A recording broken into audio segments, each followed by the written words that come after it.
Wala nang maraming paligoy-ligoy pa, diretso sa punto na. Maiksi lang ang komentaryo, pero diretso sa punto. Maraming kuro-kuro, may tiwali, may totoo. Dito, sa puntong diretso tayo. Punto, diretso. Ano bang nangyayari dito sa World War na ito? Anong totoo dito? Ang totoo niyan, mga kabunyog, mga kababayan, totoo po talaga yan. Unang-una muna, totoo talaga yung World War na yan. Talagang matindi na yung sagutan na yan ni Sara Duterte at ni Claire Castro. Ano yan? Araw-araw, mayroon silang mga patut sa dahan eh. Oh? At hindi pa yan matitigil, lalo pa yung lalala sa susunod na mga araw. Lalo na pag nagsimula ang impeachment hearing kay Sara Duterte, sigurado tayo. Araw-araw na may lalabas diyan na issue, ebidensya, testigo, may komentaryo diyan. Si Yusek Claire Castro, sigurado tayo diyan. At habang papalapit ang eleksyon, papalapit ang 2028, kung si Yusek Claire Castro pa ang tagapagsalita ng palasyo, grabe yan. Kaya tingin ko yung World War na yan, talagang World War yan. Gera talaga yan. Hindi na lang yung patut sa dahan eh. Ay, nung isang araw nga lang, kadidiscuss ko lang.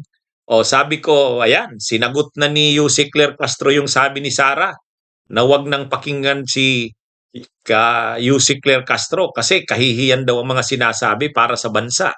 Sinasabi ko na nga paulit-ulit na na si Claire Castro nagdadala yan ng kahihiyan sa ating bayan dahil tinawag siya na spokesperson ng Office of the President. At syempre, kapag nagsasalita ang Office of the President, nakikinig ang buong mundo, hindi lang yung mga kababayan natin. At syempre, kapag ganun yung nagsasalita at ganun yung sinasabi ng nagsasalita, ay nagdadala siya ng kahihiyan sa bayan natin. Kaya dapat hindi na siya pinapakinggan at pinapansin. Sinagot ka agad ni Yusek Claire Castro. Sabi ni Yusek Claire Castro, sino bang kahihiyan? Mas siya ang kahihiyan. So hindi po nakakahiyang magsabi ng katotohanan. Ang nakakahiya po ay umaming may kakilalang assassin at handang magpapatay ng Pangulo, ng First Lady, at ng dating House Speaker. Ang nakakahiya po ay hindi gumalang sa order ng court at manuntok ng sheriff. Bawal po yan sa batas. At ang nakakahiya din po ay gumamit ng mga fake na AFP certificate para sa Youth Summit para palabasin na yung 15 million na mula sa Conti Funds ng DepEd sa pangunguna ni VP Sara ay ginamit di umano sa Youth Summit na pinasinungalingan po mismo ng AFP. At gumamit pa ng abogado sa katauhan ni Attorney Michael Powa para mapagtakpan ang paggastos sa 15 million. Hindi pa nga nakakalipas ang oras, mayroon na naman. Yung patutsada na naman ni Sara Duterte, sabi ni Sara Duterte, tinanong tungkol sa ano daw bang Valentine's Day message ni Sara kay PBBM at kay Yusek Claire Castro. Ikaw ba naman? Sabi naman ni Sara, sana magkatuluyan sila. Kay BBM o kay Claire. Message? Sa Valentine's. I-great lang ganda. Unta, magpadayon silang duha. Magpadayon, unta mong duha. Ay di syempre, galit na naman si Yusek Claire Castro. Sabi ni Yusek Claire Castro, sabi niya, kayo na mga nag-handle ng dito ni Sara, turuan nyo naman ito ng COMS 101. Yung naman, yung pagiging naman, mga sinasabi niya immoral. At saka, Vice President siya, wala man lang statesmanship sa kanyang mga sinasabi. Yun, mga banat na naman ni Yusek Claire Castro.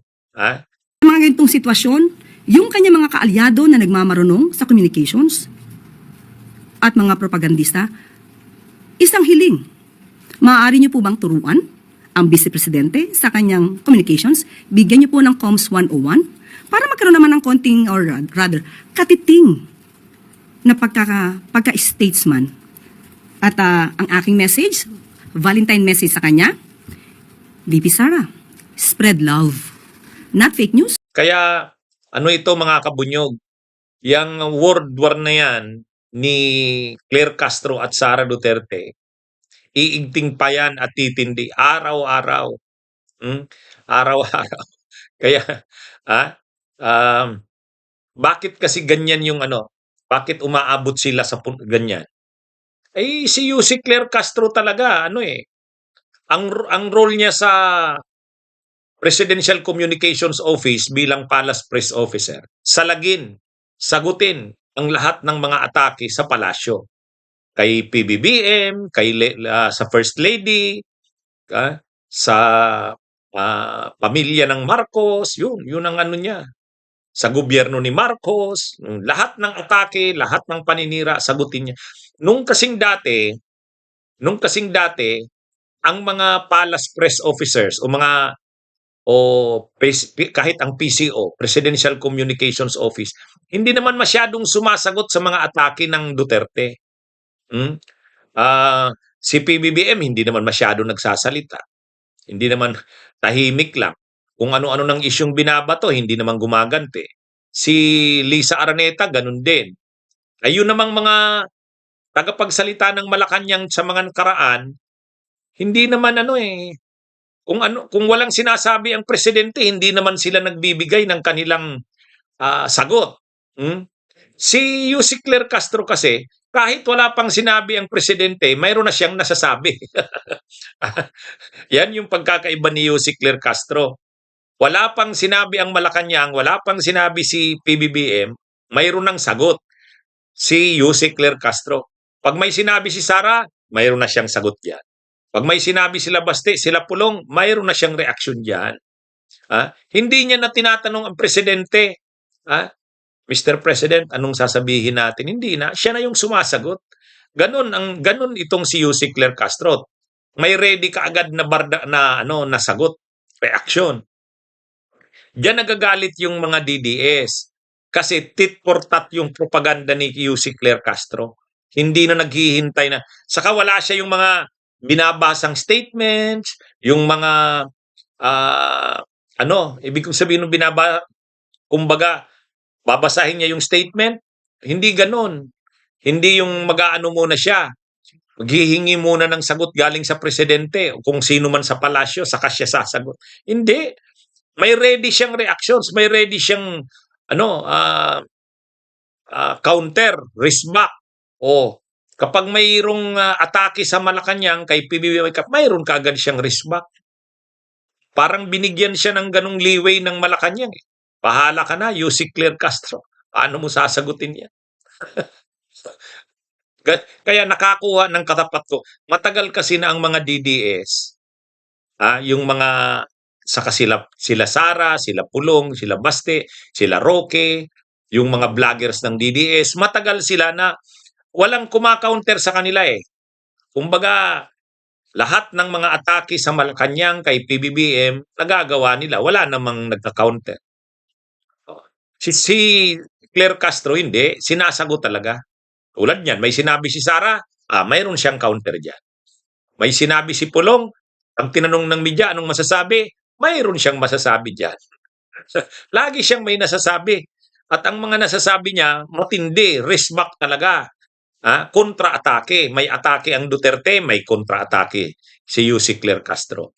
Yun yung kumbaga, hindi sanay ganun ang DDS eh. Hindi sanay ganun sila Duterte. O parang matagal sila lagi yung nag-aatake. Ay ito ngayon, kakuha sila ng katupat. Ang Malacanang naman, hinahayaan naman si Yussi Claire Castro. Alam na yan ni Yussi Castro kung anong sagot diyan. Alam na niya yan kung paano re-resmakan yung propaganda na yan ng kalaban.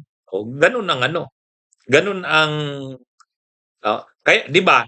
Naalala nyo, na-appoint si Yussi Claire Castro, ang secretary ng PCO noon, sino ba yung dating secretary ng PCO na natanggal na si Bac? Pumalit si Dave Gomez. Pero kahit pumalit na si Dave Gomez, naiwan pa rin si Yussi Claire Castro. Bakit naiwan siya? Kasi may nagagawa siya sa Malacanang. Siya yung taga-counter, taga-kontra. Counter attack. Yan yung niya, role niya diyan. nagagalit ngayon sila Sara kasi masyadong laging may counter at si Claire Castro. Yan yung Kaya yung World War na yan, lalong titindi yan. Iigting pa yan. Sahan nyo yan. Bunyog, bunyog, halikan na kasama ka. Bunyog, kapag buklod ay may pag-asa. Luzon, Visayas, Mindanao, isa ang pananaw. Sa bagong Pilipinas ang bunyog isisigaw. Bunyog.